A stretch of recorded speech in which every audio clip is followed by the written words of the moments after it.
Hey guys, ये कहानी है उस दिन की जब मेरी नानी जो थी मेरे लिए बहुत रोई थी।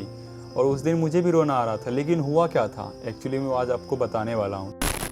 नमस्कार दोस्तों, स्वागत है आपका सुमन राइज ऐप में। और आप देख रहे हो सुमन की कहानी। सुमन के साथ क्या हो रहा है नहीं हो रहा है वो सब कुछ आपको शेयर कर रहा है। ये कहानी उस दिन की है जिस दिन मेरी नानी मेरे लिए बहुत रोई थी। और मैं सच्ची बता रहा हूँ, मैं भी बहुत रोया था। बिकॉज अभी मेरी नानी इस दुनिया में है नहीं, 2024 में ही गुजर गई। तो मुझे बहुत बुरा लगता है जब मेरी नानी गुजर गई। और यार मैं बहुत मिस करता हूँ, सिंपल सी है ना। क्योंकि वो नानी की कहानियाँ, वो नानी की यादें, बचपन से पाल पोस के बड़ा करना, वो सब कुछ जब याद आता है ना तो यार लगता है हाँ माँ थी। और माँ के बाद जो है ना, नानी ही थी जो मेरे को दुनिया में अच्छे से पालन पोषण करती थी। तो ये कहानी उस दिन की है जब मैं नानी घर में रहता था। तो मैं स्कूल से आया और मेरे कुछ जो है ना चचेरे बगल के जो है ना मामा के बेटे ये सब थे।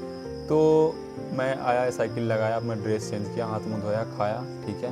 उस समय जो है ना हमारे इधर गर्मी थी नानी का इधर। तो आप जानते हो वो खजूर होता है और एक जो है ना तार का वो कुआ वाला एक फल होता है, बहुत टेस्टी लगता है खाने में। तो मेरे नानी घर के बगल में मेरा चचेरे मामा का जो बेटा था, अमन पवन ये सब था। तो उसने मेरे को बोला, सुमन भाई चलो आज चलते हैं कुआ खाने के लिए। तो मैं भी बोला चलो ठीक है चलते हैं खाने के लिए। बट फिर क्या था उधर, क्या हुआ मेरे साथ, बहुत कुछ हो गया उस दिन। तो हुआ ये था कि मैं लगभग 1 बजे अपने घर से निकला था, जो नानी घर था वहाँ से मैं निकला था। तो अपने नानी घर से लगभग 2 किलोमीटर दूर जो है ना पूरा का पूरा बगीचा वगैरह उधर था, तार का पेड़ वगैरह था, लीची आम ये सभी का पेड़ वगैरह था। तो उधर बहुत दूर में जंगल में चला गया था। बिकॉज मैं कभी वहाँ गया नहीं था, बट फिर भी अमन ने मेरे को जिद किया कि चलो भाई आज चलते हैं। तो मैं चला गया। तो चलता रहा चलता रहा चलता रहा। फिर क्या था, जंगल आए, उससे मैं गुजरा, फिर अगला जंगल में है ना मैं प्रवेश किया। तो देखा अमन जो है ना ऊपर चढ़ चढ़ के, अब सोचा मैं अब काटता हूँ कुआ, हम लोग खाएंगे। तो वो काट के फिर गिराने लगा कुआ। तो फिर वो नीचे आया, फिर काट काट के हम सभी खाए, ठीक है। तो अमन को फिर घास लाने जाना था, तो वो क्या किया, आगे घास काटने के लिए चला गया। तो फिर क्या था, मैंने बोला अमन को, यार मैं नानी घर चल जाता हूँ, ठीक है, मैं घर चला जाता हूँ, तू अपना घास काट के आना। तो वो बोला ठीक है चले जाना। तो फर्स्ट मैं जंगल जो था वो पार किया। मुझे बहुत डर लग रहा था बिकॉज जो है ना दोपहर का टाइम था। तो कौवे वगैरह बहुत ज़ोर ज़ोर से चिल्ला रहे थे। तो फिर ये सब हुआ। और जब मैं उधर से लौट रहा था, एक मैंने जो जंगल पार किया, दूसरा जंगल है ना मैं पार करने ही वाला था, कि मैं बहुत दूर ऐसे देखता हूँ तो मेरी नानी उधर से आ रही है मेरे लिए एक छड़ी लेके। भाई मैं तो बोला आज मार लगेगा तो लगेगा, लेकिन ऐसी गलती आइंदा दूसरी बार नहीं करूँगा, ये मैं सोच रहा था। तो फिर क्या हुआ, मैं जैसे ही नानी के नज़दीक आता गया, नानी जैसे वहाँ पर थी, मैं जैसे यू टर्न ले लिया ऐसे और फिर ऐसे मुड़ गया दूसरे बगीचा की ओर। फिर नानी मेरे पीछे पीछे, नानी मेरी 65 साल की थी, आप समझ सकते हो उस अवस्था में भी मैं उनको दौड़ने पे मजबूर कर दिया। अब वो मेरे पीछे पीछे दौड़ रही है, मैं भी दौड़ रहा हूँ। फिर पता नहीं मेरे मन में ख्याल आया, यार सुमन नानी बहुत बूढ़ी है, ऐसे मत कर उसके साथ, रुक जा तू। तो मैं रुक गया। तो नानी मेरे को एकदम धीरे से, पता है मैं उनका नाती हूँ, तो मेरे को एकदम धीरे धीरे हौला हौला बस टच किए और बोले, मतलब मेरे दादा के नाम से गाली दे दे के ऐसे ऐसे बोले, चल जाता है इसका पोता ऐसे ये वो, कहाँ चल जाता है। मैं बहुत रो रही थी, मैं बहुत खोज रही थी, तुम्हारे मम्मी पापा फ़ोन करेगा तो फिर मैं उसको क्या जवाब दूंगी, वो कहाँ चला गया। ऐसे ऐसे करते करते नानी रोने लगी। नानी रोने लगी तो भाई मुझे भी रोना आ गया। बिकॉज मैं जब भी घर में रहता हूँ ना, मेरी मम्मी जब भी रोने लगती है तो मेरे को रोना आ जाता है। उस दिन मैं अपने नानी के साथ था, तो मैं 11 साल का मात्र था ही, तो मुझे भी रोना आ गया, मैं भी रोने लगा नानी से लिपट के।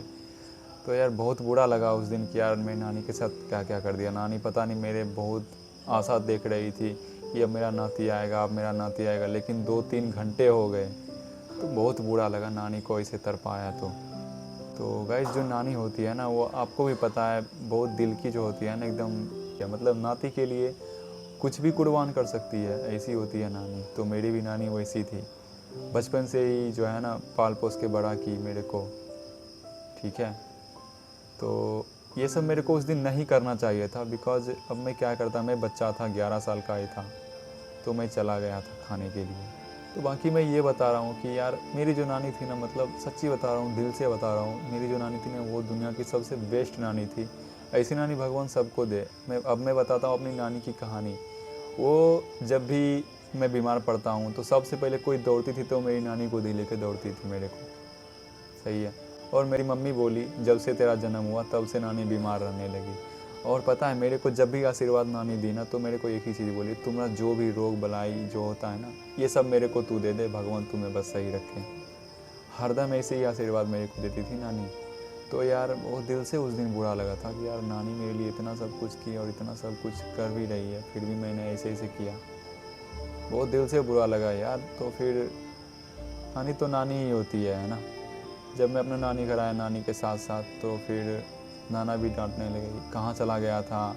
नाना मेरे को सुमन नहीं, प्यार से सोमन कहते थे, सोमन। बोले सोमन कहाँ चला गया था, तेरी नानी यहाँ रो रो के बुरा हाल था, फिर तुमको खोजने चली गई, नहीं रहा गया तो आखिरकार तू आया, लेकिन ऐसे मत किया कर, आगे से ऐसे मत इधर उधर जाया कर किसी के बातों में आके, है ना। तो मैं उस दिन सीख लिया कि हाँ, बड़े जो होते हैं उनका सुनना चाहिए। और ख़ास करके जो नाना नानी आपको बचपन से पाल पोस के बड़े किए, उनका आप नहीं सुनते हो तो यार बहुत दिल दुखता है। तो अभी भी अगर आप है ना 10-11 साल के, या तो फिर आप किसी भी उम्र में होंगे ना, अगर नानी की कहानी आपको याद होगी तो आप ज़रूर मिस करते होंगे यार, कैसी थी मेरी नानी, मेरे लिए सब कुछ कुर्बान कर देती थी। बट मैं नानी को बहुत मिस करता हूँ, बिकॉज मेरी नानी 2 साल पहले गुजर गई। तो गाइज़ आई होप आप मेरी कहानी को रिलेट कर पा रहे होंगे, है ना। अगर आपकी भी नानी होगी, दादी होगी, तो आप ज़रूर कुछ ना कुछ महसूस कर रहे होंगे कि यार वो जो है ना, मतलब दिल के बहुत अच्छे होते हैं और आपके लिए कुछ भी कुर्बान कर सकते हैं, है ना। ऐसी होती है नानी। तो मैं इतना ही बोलूँगा, अगर आपकी भी नानी अभी तक है तो आप बहुत खुशनसीब हो। बाकी आप उनसे सीख सकते हो, जो भी पुरानी पुरानी कहानियाँ ये सब सीखो। बिकॉज जो भी कहानी है, मैं नानी की कहानी आगे फिर से कंटिन्यू रखूँगा। बाकी ये वीडियो यहीं तक थी, है ना। तो बाकी आप सपोर्ट कर सकते हो अपने छोटे भाई को, बिकॉज मेरी भी नानी मुझे बहुत आशीर्वाद देके गई कि तू ज़िंदगी में बड़ा आदमी बनेगा, बड़ा आदमी बनेगा। और मेरे नाना भी सेम ऐसे ही बोले, तू ज़िंदगी में बड़ा आदमी बन के दिखाएगा और एक दिन कहलाएगा कि हाँ तू इसका नाती था।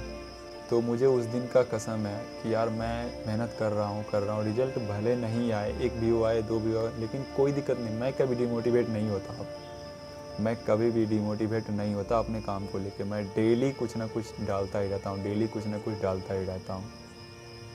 सही है, अगर आप मेरा प्रोफाइल चेक करोगे तो उतना व्यू नहीं आते, बट कोई दिक्कत ना, क्योंकि नाना का जो कहा है वो मेरे को याद है कि बेटा एक दिन करने से कुछ नहीं होता, अगर तू वही चीज़ डेली डेली डेली डेली करता है तो एक दिन जो है ना वो ज़रूर हो जाता है।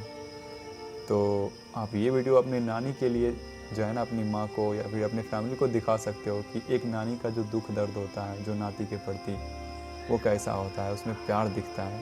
ठीक है, तो बाकी ये वीडियो यहीं तक थी।